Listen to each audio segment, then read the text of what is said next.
ایک دیوار لگا کے بند کر دیا گیا تھا، یعنی دونوں حویلیاں ایک دیوار کے سنگم پہ ملا کرتی تھیں، بیچ میں ایک دروازہ موجود تھا۔ یہ جو حویلی ادھر موجود تھی اس کا بھی اسٹرکچر ویسی تھا، صحن تھا اور بڑے بڑے رومس موجود تھے اور سرونٹ کوارٹر تھا، اوطاق موجود تھی، اور وہ جو حویلی تھی اس کا بھی ایسا ہی اسٹرکچر تھا، لیکن وہ بہت قدیم بنی ہوئی تھی۔ اچھا، اب جیسے جیسے بڑے ہو رہے تھے یعنی ان کے والد صاحب، تو وہ دیکھتے تھے کہ بھائی جیسے ہی مغرب ہوتی ہے تو مغرب کے بعد پھر کھانا وغیرہ لگتا ہے، نماز وغیرہ جس کو پڑھنی ہو پڑھے، تو عشاء ہوتے ہی یا عشاء کے بعد سو جایا جاتا ہے،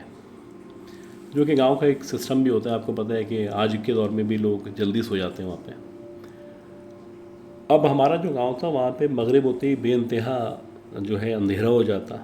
اور رونق نہ ہونے کے برابر ہوتی، اور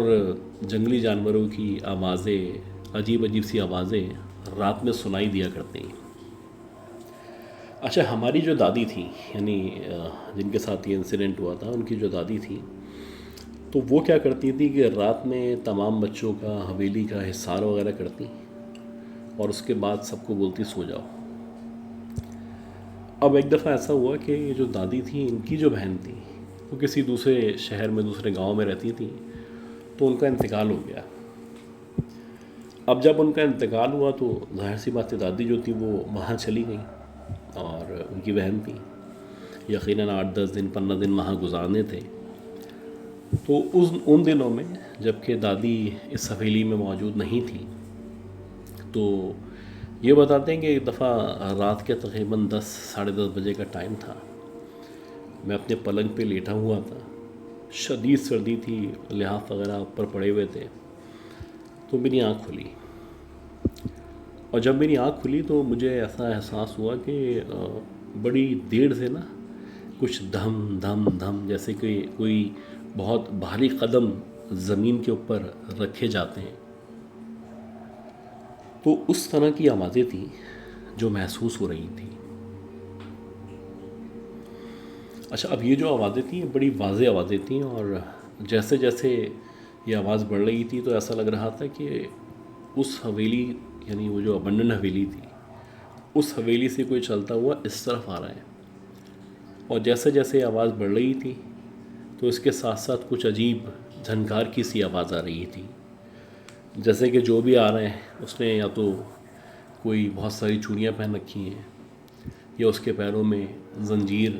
بندھی ہوئی ہے جیسے کہ پہلے لوگوں کو قید کیا جاتا تھا، یا پھر تیسرا آپشن یہ ہے کہ پائل یا گھنگرو کی آواز ہے جو مجھے مسلسل سنائی دے رہی ہے۔ اب یہ جو آواز تھی آہستہ آہستہ کر کے بڑھتی چلی گئی، اور اب احساس ہو رہا تھا کہ اس حویلی سے نکل کے اس حویلی کے صحن میں یا ہمارے روم کے باہر کوئی آ چکا ہے۔ کبھی وہ صحن سے اس طرف سے اس طرف جائے، اور جیسے جیسے وہ چلے تو چھن چھن چھن ایسے آواز آنا شروع ہو، کبھی ایک کونے میں جائے کبھی دوسرے کونے میں جائے، جیسے کہ کوئی بہت بے چین ہے اور کسی پریشانی کا شکار ہے، اور یقیناً کچھ غلط ہوا ہے کہ جس کی وجہ سے وہ یہاں پہ موجود ہے۔ اب اتنی عمر تو نہیں تھی، لیکن بہرحال کنفیوژن تھی کہ یار یہ کیا چکر ہے بھائی، یہ کیا معاملہ ہے، سردی بھی شدید ہو رہی ہے، سب سو رہے ہیں، ایسا لگ رہا ہے کہ آواز مجھے ہی سنائی دے رہی ہے، باقی کوئی بھی آواز نہیں سن پا رہا ہے۔ تو خیر جیسے جیسے ٹائم گزرا اور ویسے ویسے آواز بڑھی، اب باقاعدہ ایسا لگ رہا تھا جہاں پہ جس کمرے میں یہ موجود ہے اس کمرے کے گیٹ کے بالکل باہر کی طرف اس نے چہل قدمی شروع کر دی ہے، کبھی ادھر جاتی ہے کبھی ادھر جاتی ہے یا جاتا ہے۔ جس طرح آواز آ رہی تھی ایسا لگ رہا تھا جیسے کوئی عورت ہے، بے چین ہے، کوئی پریشانی ہے، کسی تکلیف کے اندر ہے، سکون نہیں مل رہا ہے اس کو۔ اب یہ کس وجہ سے اللہ ہی جانتا تھا۔ خیر اس طرح مسلسل آواز آتی رہی۔ اب یہ بتاتے ہیں کہ ایک وقت ایسا آیا کہ میری انتہا ہو گئی اور میں کھڑا ہو گیا۔ میں نے سوچا کہ میں جا کے دیکھتا ہوں۔ اب پرانے لوگ تھے، گاؤں کے لوگ تھے، تو قریبی ایک کلہاڑی موجود تھی۔ انہوں نے یہ کلہاڑی اٹھائی اور کلہاڑی اٹھا کے سیدھا اس طرف گیٹ کے باہر کی طرف چلنا شروع کر دیا کہ میں دروازہ کھولوں گا اور فوراً سے دیکھوں گا کہ اگر کوئی اس طرح کا معاملہ ہے تو کلہاڑی سے ٹیکل کر لوں گا۔ خوف بھی تھا، لیکن گاؤں کے لوگ تھے تو ایسا نہ ہو کہ گھر میں کوئی گھس جائے، خواتین کو یا کسی کو، بچوں کو نقصان پہنچے۔ یہ سوچنے کے بعد انہوں نے کلاڑی لے کے آہستہ آہستہ کر کے وہ دروازہ کھولا۔ اب یہ بتا دیں کہ جیسے میں نے دروازہ کھولا تو میرے سامنے وہ صحن موجود تھا، نئی حویلی والا۔ تو میں نے دیکھا کہ اس صحن کے بیچ میں جہاں پہ ایک چھوٹا سا درخت لگا ہوا تھا جو کہ امرود کا درخت تھا،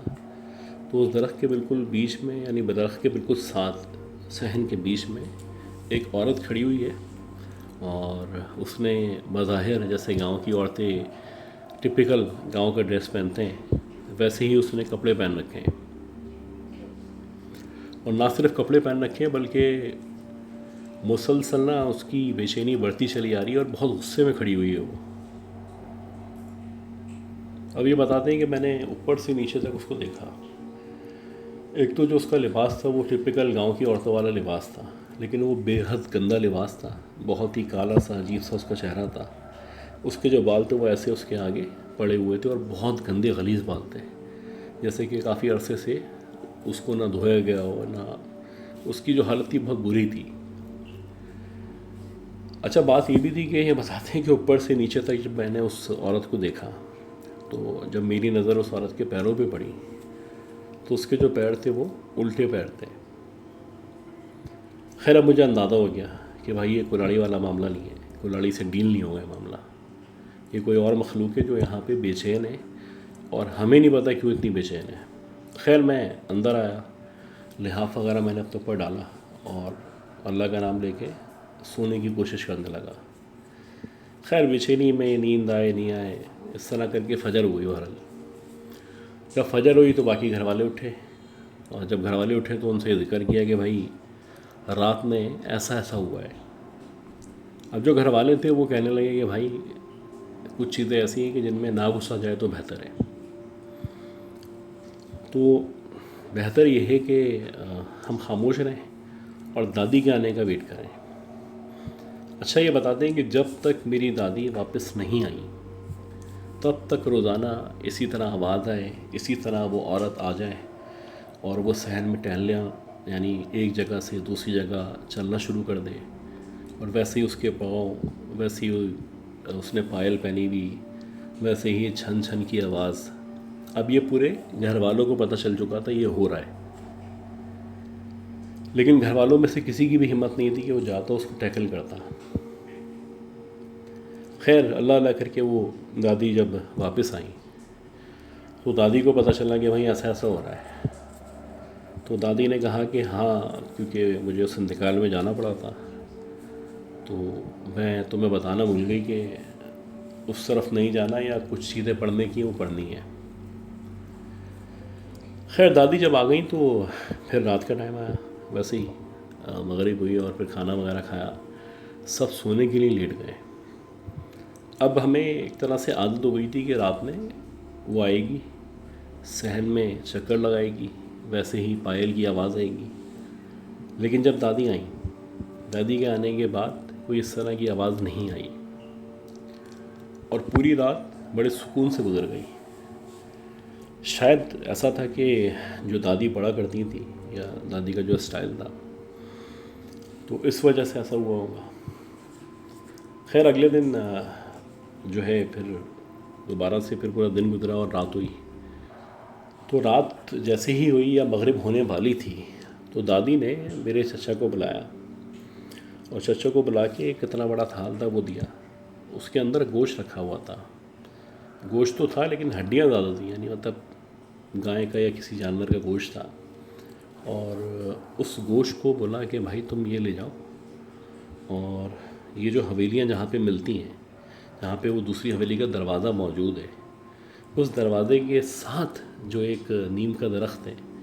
تو اس درخت کے پاس رکھ دینا اور رکھ کے آ جانا۔ اب انہوں نے ویسے ہی کیا، وہ جو گوشت کا تھال تھا یا جس طرح بھی دیا تھا وہ سارا کا سارا اس درخت کے نیچے رکھ دیا اور آ گئے۔ اچھا اب پھر رات سکون سے گزر گئی، کچھ نہیں ہوا. اسی طرح پھر تیسری رات آئی. تو یہ بتاتے ہیں جب تیسری رات آئی تو تیسری رات جو ہے نا پھر انہوں نے یہی سیم کیا دادی نے کہ انہیں چچا کو بلایا، ان کو کہا کہ بھائی یہ گوشت کا تھال لو اور وہاں لے آ کے رکھ دو. اب چچا نے آ کے یہاں پہ چچی کو بتایا، چچی نے میری والدہ کو بتایا، اس طرح پوری فیملی میں بات پھیل گئی کہ وہاں پہ گوشت رکھا جاتا ہے، اور گوشت رکھنے کے بعد سے پھر یہ آوازیں یہ سب کچھ نہیں ہوتا. خیر اب بچے جو تھے وہ ٹین ایج میں خاص طور پہ جو تھے ان کو بڑا وہ تھا کہ یار ایسی کیا بات ہے کہ وہاں گوشت رکھتے ہیں تو گوشت لے کے کون جاتا ہے. حالانکہ سیدھی سیدھی ایکویشن تھی، سمجھ لینا چاہیے تھا. لیکن دو چار بڑے شرارتی قسم کے جو اس دور کے لڑکے تھے یا جو وہاں پہ شرارتی بچے موجود تھے، انہوں نے پلان کیا کہ جب یہ گوشت رکھ کے آ جائیں گے تو ہم لوگ پیچھے یعنی جہاں پہ جو پہلی حویلی ہے اس کے آخر میں کہیں چھپ کے وہاں سے دیکھیں گے کہ آخر یہ گوشت جاتا کہاں پہ، لے کے کون جاتا ہے. تو یہ سارے ایز پر پلان وہاں پہ پہنچے، اور وہاں پہ پہنچنے کے بعد ان لوگوں نے ویٹ کرنا شروع کر دیا. اب چچا آئے، چچا نے آ کے وہاں پہ گوشت رکھا، گوشت رکھنے کے بعد وہ چلے گئے. اب مغرب ہو گئی، اس کے بعد کا ٹائم ہو گیا تھوڑا سا، بچے چھپے ہوئے انتظار کر رہے ہیں. اب بچے بتاتے ہیں کہ ہمارے سامنے ہمیں ایسا محسوس ہونا شروع ہوا کہ یہ جو پرانی والی حویلی ہے اس کے صحن سے کسی نے چلنا شروع کیا ہے، اور جیسے جیسے وہ چلتا ہوا آ رہا ہے ویسے ویسے پائل یا گھنگرو کی آواز سنائی دے رہی ہے، چھن چھن چھن. اور نہ صرف آواز سنائی دے رہی ہے بلکہ آواز کے ساتھ ساتھ باقاعدہ محسوس ہو رہا ہے کہ کسی کی پریزنس ہے، بہت بھاری پن کا احساس ہو رہا ہے، بہت شدید بدبو آ رہی ہے. خیر وہ دیکھتے ہی دیکھتے دروازہ کھلا، اس پرانی حویلی سے نکل کے وہ عورت جس کے الٹے پیر تھے ویسے ہی اولیے میں انہی کپڑوں میں انہی بالوں کے ساتھ باہر نکلی. باہر نکلنے کے بعد وہ اس تھال کے پاس آئی، کچھ عجیب طریقے سے جیسے چوپائے میں آپ کہہ سکتے ہیں جانور بیٹھتے ہیں اس طرح سے کچھ عجیب طریقے سے ایسے بیٹھ کے اس نے اپنے دانتوں سے اس گوشت کو کھانا شروع کر دیا. اب یہ بچے سارا منظر دیکھ رہے ہیں، الٹے پاؤں ہیں اس کے، بہت خوفناک شکل ہے، بہت ہی ایکسٹریم کالا کلر ہے اس کا، اور اس کے جو بال ہیں وہ بے انتہا گندے بہت ہی لمبے بال ہیں. اب دیکھتے ہی دیکھتے اس نے کچھ سیکنڈز کے اندر اندر یہ جو گوشت تھا جو کہ 5-6 کلو کے درمیان ہوگا اس نے ایسے کھا لیا جیسے کچھ تھا ہی نہیں. اچھا گوشت کھایا، کھانے کے بعد وہ کھڑی ہوئی، کھڑے ہونے کے بعد اس نے یہ جو بھی خون وون کے ہاتھ تھے وہ ایسے کر کے اس نے اپنے بالوں پہ لگائے اور پلٹ کے ان الٹے قدموں کے ساتھ سیدھی پرانی حویلی میں اندر روانہ ہو گئی. اب ان کو اندازہ ہوا کہ بھائی یہ معاملہ اتنا آسان نہیں ہے، اور یہ جو ہماری حویلی میں اس کے آنے کا احساس نہیں ہو رہا یا اب وہ نہیں آ رہی تو اس کے پیچھے بھی کوئی نہ کوئی ہسٹری ہے. ہسٹری کیا ہے؟ اس کے پیچھے ایک مت ہے، اس کے پیچھے ایک کہانی ہے، اس کے پیچھے ایک دادی کی محنت ہے کہ انہوں نے کچھ پڑھائی وغیرہ کر کے جیسے تیسے کر کے وہ گوشت وہاں پہ رکھا تھا. اور بعد میں جب دادی کا انتقال ہو چکا تو یہ بتایا گیا کہ دادی کی اس چڑیل کے ساتھ ایک ڈیل ہوئی تھی، وہ یہ تھی کہ تم یہاں نہیں آؤ گی، تم جب اس پرانی حویلی سے یہاں پہ آتی ہو تو بچے ڈر جاتے ہیں، تو تمہارا جو بھی گوشت وغیرہ ہے وہ وہاں پہ پہنچا دیا جائے گا، اور وہاں پہ پہنچانے کے بعد تمہیں وہیں سے ہی کھانا ہے اور وہیں سے پلٹ جانا ہے. تو آپ اندازہ لگائیں کہ ایک انسان کی، دادی کی، ایک نیک عورت کی جو نوازی پرہیزگار تھی، ایک چڑیل سے ڈیل ہوئی تھی. اگر آپ غور کریں تو انٹیریئر سندھ یا سندھ کے اندر بہت سارے اس طرح کے گاؤں موجود ہیں، بہت ساری اس طرح کی حویلیاں موجود ہیں جہاں پہ اس طرح کے بے تحاشا قصے پائے جاتے ہیں. تو اگر آپ میں سے بھی کسی کے پاس کوئی اس طرح کی کہانی، اسٹوری موجود ہے، میرا نمبر یعنی کہ واٹس ایپ نمبر اسکرین پہ موجود ہے، آپ چاہیں تو اپنی آواز میں ریکارڈ کر دیں، چاہیں تو آپ لکھ کے بھیج دیں، میں اپنی آواز میں ریکارڈ کر دوں گا. اور اگر آپ نے اب تک لائک نہیں کیا تو سب سے پہلے لائک کر دیں، اور آپ کی سپورٹ اسی طرح چاہیے جیسے آپ کر رہے ہیں. ہر وہ شخص جو اس چینل پہ آیا ہے اس کو کمنٹ کرنا ہے اور لائک کرنا ہے. اگلی اپلوڈ تک کے لیے اپنے بھائی کے لیے بھی دعا کریں، اور میرے تمام سبسکرائبر کے لیے میں بھی دعا کرتا ہوں کہ اللہ تعالیٰ میرے تمام سبسکرائبرز کو، میرے چاہنے والوں کو، ہم سب کو صحت دے، زندگی دے، ہمارے کاموں میں آسانیاں فرمائے. اور اگلی اپلوڈ تک کے لیے اپنا خیال رکھیے گا. اللہ حافظ.